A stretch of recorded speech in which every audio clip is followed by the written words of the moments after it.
Publicité à votre suite, hein, la pêche qu'il y a eu du côté de la Norvège, parlant bien sûr de Ayabacho. Alors, je vous retourne la parole définitivement.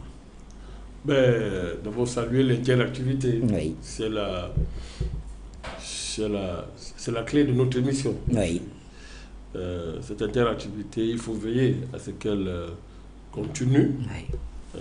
avec toute sa dynamique, parce que c'est un véritable lieu d'enrichissement mutuel, d'échange de connaissances, et puis on apprend mutuellement. Oui. Très important. Donc je salue Sidi, je suis content de son retour, il va bien. On a la santé, ça va de mieux en mieux, vraiment. On a échangé par nos canaux habituels. Je le remercie comme d'habitude pour les félicitations, etc. Bon, il a renchéri sur notre position sur le Sénégal. Oui. C'est une position constante. Oui. On fait bien la part des choses. Je ne partage pas le positionnement géostratégique et géopolitique de Diomaye et de Sonko. Nous n'avons pas cessé de rappeler que c'était la continuité historique de la fonction géopolitique du Sénégal, oui, dans le cadre de nos relations avec l'Occident, et que ça ne conduisait pas à libérer l'Afrique et à libérer même le pays, le Sénégal. Mais une fois qu'on l'a dit, je préfère Sonko et Diomaye à Macky Sall. Oui. C'est clair. C'est clair. Donc, une fois de plus, notre appel est lancé. Nous demandons à tous les Sénégalais de donner la majorité à Diomaye pour qu'il fasse sa politique. Voilà. Pour le Bénin, écoutez, Bachir, d'accord avec Sidi. Talon, tentative de coup d'État. Oui, qui va pleurer Talon? Qui peut pleurer Talon? Talon, c'est une calamité, c'est une catastrophe. C'est pas un président, c'est un individu extrêmement dangereux qui, pour ses intérêts personnels, peut vendre un continent. Donc vraiment, les problèmes de Talon et ses amis, Ouattara et consorts, la CEDEAO, comme ils veulent nous faire croire, ça n'engage que lui. Donc, on attend des actes concrets, on attend plus que ce genre de manœuvre que Talon nous sert. Oui. C'est tout ce qu'il a fait toute sa vie, n'est-ce pas? Voilà. Ça permet de tuer l'affaire de notre frère Oumvi, qui n'est pas fini, on ne sait pas où on en est. Il faut libérer Oumvi. Il faut démontrer que... moi, je dis ça dit que l'affaire Oumvi montre la nature de ces régimes. Et une fois de plus, ça montre l'arc criminel réactionnaire, comme je l'ai dit, qui va de la Mauritanie en passant par le Sénégal, qui a des ramifications en Guinée-Conakry, etc. Maintenant, Talon, en le faisant, il veut montrer qu'on le déstabilise. Qu'il le déstabilise. C'est quoi cette histoire? Donc vraiment, je partage le point de vue de Sidi. Il ne faut pas se fier à Talon. Je salue Abou, merci pour les salutations de mon frère Abou, et mes encouragements pour le travail extraordinaire le gros fardeau qu'il a porté, sa croix, porter cette cagnotte. Oui. Et qu'il continue, ça ira, ça va aller mieux. On continue nous sommes derrière ça, on soutient tout ça, et il faut que tous les panafricanistes du monde entier pensent à s'investir pour soutenir notre chaîne. Oui. Notre chaîne. Alors, j'étais très content qu'il ait rappelé les conduits qui est Nana Akufo-Addo. Oui, Nana Akufo-Addo, oui. Et la même filiation qu'il partage avec M. Ouattara. Bon, moi, je n'ai pas cessé de dire ça depuis des années et je suis content que lui est venu appuyer ça et renforcer. Akufo-Addo, c'est un pion de M. Ouattara et ils sont dans la même dynamique géopolitique, trahir le continent africain, détruire le continent africain pour le compte de leurs parrains occidentaux. Donc, c'est clair. C'est bon qu'il ait souligné ça. Il a parlé de guerre préventive. Je crois que et ça permet de répondre à la question de... Oui, il y a une question, c'est celle d'Akande, je crois. D'Akande, oui. Bachir, je pense qu'il y a des choses sur lesquelles on n'a pas besoin de crier. On peut crier, c'est nécessaire. C'est un cri de cœur. Mais je suis certain que les dirigeants de l'AES ne vont pas rester là et laisser M. Ouattara détruire la révolution qui est au cours de l'AES. Et pour ça, ils n'ont pas besoin de crier. Moi, je comprends le silence de ces dirigeants et donner l'impression que, ils réagissent. Ils réagissent pas. Donc, ils sont... ces choses-là se gèrent avec une froideur pas possible. Donc, je pense que les choses sont claires. M. Ouattara a franchi toutes les lignes rouges qui sont tolérables dans les relations entre les États. Il a fait de son pays la base arrière de l'OTAN pour détruire l'AES. L'AES ne peut pas rester là à regarder sans réagir. Je pense que c'est une évidence. Faisons confiance aux dirigeants de l'AES. Ils sauront organiser, élaborer la manière la plus efficace pour régler le sort de cet anti-africain. Très bien. Voilà. Donc,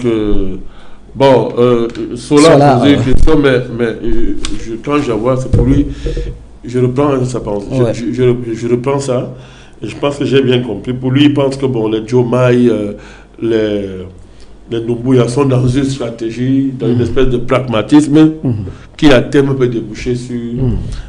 oui, il estime qu'ils n'ont pas la même marge de manœuvre que les pays de l'AES, Non, c'est pas... C'est ça. Je veux dire à Sola qu'il est très gentil, très généreux à leur regard. Les dirigeants sénégalais, je l'ai dit, c'est pas qu'ils cherchent, ils ne cherchent rien. Ils sont dans un rôle historique. Ils sont dans une dynamique historique qui a fait le Sénégal au niveau de l'État sénégalais. L'État sénégalais, c'est sa matrice, c'est son ADN. Ça a toujours été un relais de la géopolitique occidentale sur le continent. C'est ce que j'ai appelé le système historique sénégalais. Est-ce que Diomaye et Sonko sont dans une dynamique d'en sortir le Sénégal? Non. En fait, c'est ça qui m'oppose à eux au niveau du panafricanisme. C'est ça qui m'oppose à eux.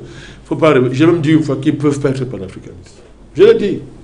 La rupture sera difficile. Pour dire à Sola à quel niveau, c'est profond. Ils peuvent pas. D'ailleurs, regardez la démarche du président Diomaye. Vous l'avez vu saluer Bill Gates. Donc, vous voyez comment il a reçu Bill Gates. Bon, on est là dans un réalisme typiquement sénégalais qui rentre dans c'est-à-dire que dans les marqueurs et les dynamiques constantes de la diplomatie sénégalaise. Bon, un jeune chef d'État africain qui salue Bill Gates, bon, ça veut tout dire. C'est-à-dire que si on pense à une Afrique nouvelle, bon, salue pas. Bill Gates, c'est pas quelqu'un avec qui un État africain sérieux traite. Vous faites ça, vous êtes dans la vieille géopolitique occidentale. Vous êtes dans la géopolitique occidentale, et Bill Gates, c'est un levier majeur de la géopolitique occidentale. Majeur, dans le cadre des pandémies comme arme stratégique. Bon, maintenant, quand on va saluer Bill Gates, c'est pour faire quoi? C'est pour lutter contre les pandémies. Évidemment, version Bill Gates, n'est-ce pas? Tellement des informations se succèdent sur ce criminel qui devrait être pendu dans le cadre d'un tribunal international, Bachir. Mais vous voyez que le président Diomaye, ça ne l'impressionne pas. Mais ça dit que là, ça montre qu'il a vraiment épousé. Il est dans la continuité de cette dynamique-là, pourvu qu'il conserve le pouvoir. C'est comme ça qu'il faut interpréter la rencontre avec Bill Gates et assumer ça. Voilà. Donc, pareil pour Doumbouya. Doumbouya, c'est qui? Ce sont les histoires de l'aveuglement d'Alpha Condé qui a abouti à ça. Bon, comme les gens ne font pas toujours la part des choses, beaucoup de gens ont dansé quand Alpha Condé est tombé, ils ont dansé. Je leur ai dit, c'est enfantin. J'ai dit aux gens, Doumbouya, moi, je ne peux pas lui faire confiance. Malgré ce qu'il a fait pour le Mali, sa position, oui, tout ça.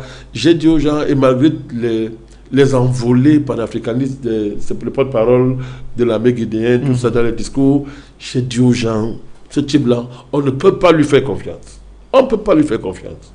Parce que la manière qu'il arrive au pouvoir, porter une signature, c'est pas parce que un président Rony tombe qu'il faut fermer les yeux sur celui qui arrive et les conditions de son arrivée. Souvent, il peut être même plus pire quand vous êtes naïf.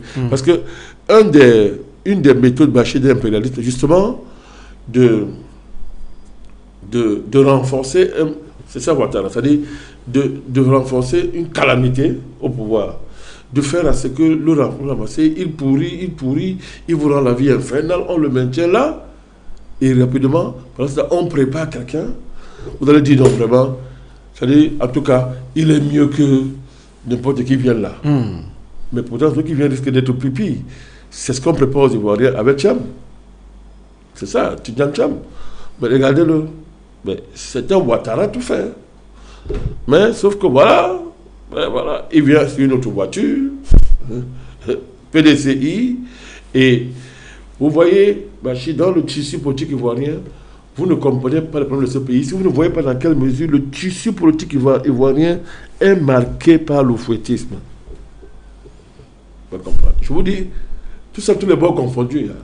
C'est-à-dire, il y a une espèce de vénération totémique de la figure du fouet dans le milieu politique ivoirien qui est extraordinaire. Et c'est la matrice par laquelle, justement, vous voyez, Ouattara, il dit RHDP, rassemblement des sous-fouettistes pour la paix. Cham, c'est quoi? PDCI, RDA, ou fouettisme, à droite, ou fouettisme, à gauche, ou fouettisme, souvent même dans le cadre même d'un parti comme le Front populaire ivoirien, version originelle, tout ça, et même dans le cas du parti PPAC, vous voyez, c'est un cadre de ce parti, il se dit qu'au fond, il n'était pas n'importe qui, il avait cessé, mais vous voyez très bien, et l'ennemi s'est joué sur ce genre de choses. Et il s'en fait, voilà, Cham est déjà là, Cham est déjà là. Mon frère, il est déjà là, il prend des airs très sérieux, il prend des grands airs, mais c'est une catastrophe, c'est une autre calamité. On ne peut pas remplacer Ouattara par Cham. Je vous dis, hein, c'est clair. Et ça, nous l'avons annoncé depuis très longtemps, qu'on préparait ce monsieur-là. Donc, Doumbouya, ils ne sont pas dans une logique de casser, de la rupture, cette transformation, ce renouveau, cette renaissance géopolitique que le Sénégal a besoin pour que le potentiel extraordinaire du pays soit vraiment au service du continent africain. Doumbouya, c'est pareil. Doumbouya, vous voyez, mettez-vous à sa place. Ce gars-là, tout à l'heure, Abou parlait du type de président, qu'on le prépare. Doumbouya, un légionnaire. Les erreurs des gens comme Alpha Condé ont permis l'arrivée au pouvoir d'un type comme ça, mais ne pensez pas qu'il sera mieux. Voilà la base militaire française. Tout ça, il tue Sékou Touré, il poignarde l'héritage Sékou Touré, et puis il est content. Et il va à l'ONU pour jouer un type original. Moi, je ne suis pour personne, je suis pour moi. Mais toi, tu es quoi? Tu es qui? Tu sors d'où? Tu as quel projet pour l'Afrique? Donc, il y a tout ça, Donc, il n'y a pas... C'est pas une affaire de marge de main-d'œuvre, mon cher Sola. C'est une affaire d'option, de choix fondamentaux, de choix basiques qui sont la matrice d'une démarche géopolitique, d'une démarche diplomatique. Et c'est des choix assumés. C'est des choix clairement assumés. Oui. Le reste, c'est la bagarre interne pour conserver le pouvoir. C'est tout. C'est tout, il n'y a pas autre chose là-dedans. Peter, extraordinaire. Peter, le grand Peter, comme d'habitude. Le grand Peter, une grande analyse. Vous voyez, articuler tous ces mouvements avec l'Indochine. Vous voyez, je vous le dis, rien de nouveau sous le soleil. Oui. Vous lisez l'histoire de l'Indochine, c'est ce qu'on appelait à l'époque les Sudètes. Les Sudètes, Vietnam, Laos, Cambodge, etc. Jusqu'aux Corées, les deux Corées. Tout ça. Quand vous lisez l'histoire, vous comprenez. C'est clair. Voilà pourquoi j'avais dit une fois, quand la RSA émergé, j'ai dit, c'est notre Dien bien pour. J'avais dit ça. Que c'est notre Dien bien pour notre temps. Parce que ça a le même retentissement à l'époque que la défaite de la France en Indochine. Dien bien pour. Bon, ceux qui ont de la mémoire, et Peter de la mémoire, comprennent très bien ce que ça veut dire. Et comme il a si bien dit, la politique de la terre brûlée, quand ça a dépassé la France, c'est l'Amérique qui est venue, avec cette guerre la plus odieuse. L'agent orange, déverser le napalm partout, brûler les enfants. Yankee, c'est-à-dire, on ne peut pas faire pire que dans la sauvagerie, la barbarie, la violence au niveau le plus absolu, pour terroriser le peuple, frapper l'imaginaire des peuples, pour que plus jamais vous osez, n'est-ce pas, vous le voyez, jusqu'aujourd'hui, le Vietnam est marqué par ce moment-là. Toute cette Asie du Sud-Est, les Sud-Est, c'est la marque, cette affaire. Donc, c'est ça, c'est ce qu'il est en train de dire. Quand il dit de ne pas tomber dans le pied de la provocation, il conseille la sagesse aux dirigeants de l'AES. Parce qu'ils voient très bien ce qu'on cherche. On veut créer un chaos, n'est-ce pas? Et on vient s'installer. Quitte à sacrifier Ouattara, vous pouvez qu'on crée une zone de chaos et on vient s'y installer. Vous pouvez vous retrouver. On peut geler ce chaos-là pendant 50 ans. On veut créer une espèce de ligne Maginot. On veut créer une espèce de mur de Berlin qui ne dit pas son nom. Ça divise le continent. C'est le projet américain. Je suis très content que Peter le dit. Il y a des choses qu'il faut parler vite, mais c'est le projet américain. Venir reproduire ici les conditions de la guerre froide avec une frontière un mur de Berlin artificiel qui n'est pas visible pour l'instant, mais qui est réel. C'est ce que Peter est en train de dire.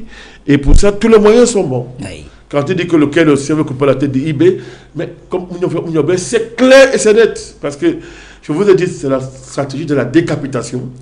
Elle est vieille, cette stratégie des puissances économiques qui sont derrière tout ça, les Rothschild, les banquiers, ça a toujours été de décapiter les dirigeants, les mouvements, en coupant la tête des dirigeants pour casser le mouvement. Donc c'est aussi vieux que le monde, ils l'ont fait au Cameroun, ils l'ont fait dans le monde entier, tous, ils ont fait en Union soviétique, c'est leur tradition, décapiter les dirigeants. C'est une stratégie de la décapitation. Même aux États-Unis, ça a été fait avec l'assassinat des dirigeants. Donc je salue cette grande lecture de Peter. Les dirigeants de l'AS nous suivent. Je voudrais rassurer notre ami Sankandé. Oui, ils nous suivent. Ils nous suivent. Ces dirigeants nous suivent, il faut vous rassurer. Ils nous suivent. Au Mali, on nous suit. Au Niger, on nous suit. Partout. Ils enregistrent tout ça et ils vont en faire. Ils vont en faire bon usage. Bachir, comment dit ça? Ils vont en faire bon usage. Je termine avec l'histoire de Bachir, le traitement qu'il faut donner aux traites. Oui, pourquoi pas? Faire confiance aux dirigeants de ces pays-là dans ce genre de traitement. Il faut être implacable avec eux en tout cas. Plus vous êtes implacable, plus ça va décourager les futurs endocolons qu'elles vont comparer les milliards qu'on leur promet au risque qu'ils encourent. Ben, ça peut les faire réfléchir. Ah, oui, c'est pas une idée à négliger. Une fois le plus, les dirigeants de l'AS, ils nous suivent et ils sauront comment est-ce qu'ils vont faire ça. Il y a, Bachir, on ne peut pas finir sans parler de ça, le silence de l'Afrique officielle. Il y a encore beaucoup de travail. Beaucoup de dirigeants africains croient qu'ils considèrent qu'ils font la politique en étant pragmatiques. Et le pragmatisme, c'est quoi? C'est se taire quand il y a des choses comme ça. Ils pensent que c'est une position politique. Ils pensent, mais c'était des vieilles positions politiques. C'était valable dans la vieille géopolitique france-africaine. Mais le monde a changé, c'est incroyable. Oui. Mais que les dirigeants africains, mais c'est pas possible. C'est incroyable. Officiellement, un État africain fait ça ouvertement. On sait très bien que c'est le jeu de puissance étrangère, etc. Bachir. Mais silence officiel de l'Union africaine. Si Ponte a condamné ce soi-disant régime militaire, silence total, Bachir. Et silence des dirigeants africains. Aucune voix en dehors de ces pays sont laissés à leur propre sort. On fait comme si ça ne concernait pas l'Afrique. Mais c'est le sort de l'Afrique qui se joue là, Bachir. Le sort de l'Afrique. Beaucoup de dirigeants qui regardent ces choses-là de loin, ou bien qui parlent dans leur chambre, comme on dit, tout ça, font semblant de ne pas voir que si l'AS tombe, ils seront encore plus affaiblis. Ah, oui. Ils ne comprennent pas. Beaucoup de dirigeants africains profitent même de l'émergence de l'AS sans le savoir. Ça les rend même plus importants, plus beaux, plus attractifs. Mais l'intelligent demanderait que, quand c'est comme ça, mais soutenir, il faut soutenir ça. C'est incroyable qu'on ne comprenne pas que des dirigeants ne soient pas en mesure de maximiser les opportunités géopolitiques, de maximiser même la possibilité d'engranger des grains et des marges de manœuvre géopolitique, en sachant, n'est-ce pas, jouer la corde de l'unité. L'unité. Ah, oui. On gagne toujours à le faire. Vous voyez, silence, c'est l'affaire de l'AES, chacun se débrouille, et l'Union africaine, silence. Il ne faut pas énerver les donateurs. Silence, mon cher Bachir. Heureusement, Fodé Traoré l'a rappelé, il y a Dieu dedans. Ah, oui. Il y a le vrai Dieu dedans, et c'est ça qui nous rassure. C'est ça qui nous rassure. Merci, Président Bandakani. Et Sidi qui me fait savoir que le procès de Oumvi est programmé pour le 7 octobre. Dans quelques jours, donc relativement une semaine. Merci en tout cas. Merci à vous, Président Bandakani. J'étais à mon poste. Voilà, au poste. Et je rappelle à nos téléspectateurs la production d'un travail intellectuel comme celui-ci, Président Bandakani, ça demande beaucoup de temps, d'efforts, la santé, les moyens qu'ils soient humains, parce que vous êtes toujours accompagné de tous les camarades du parti. Ça va bientôt faire 15 ans. Oui, bientôt 15 ans. Consacré à l'Afrique. Ah oui. Et en tout cas, c'est pour le bonheur de notre continent. Merci en tout cas et merci à toute l'équipe qui accompagne le président, chapeauté par le cordeau Jean-Jacques Sédou. Merci à Nasser Ladane qui a assuré la production de cette émission sur le plan technique. Linda Ndedi, notre directrice générale, avec qui nous avons préparé cette émission. Merci et un coucou du président Mbanda.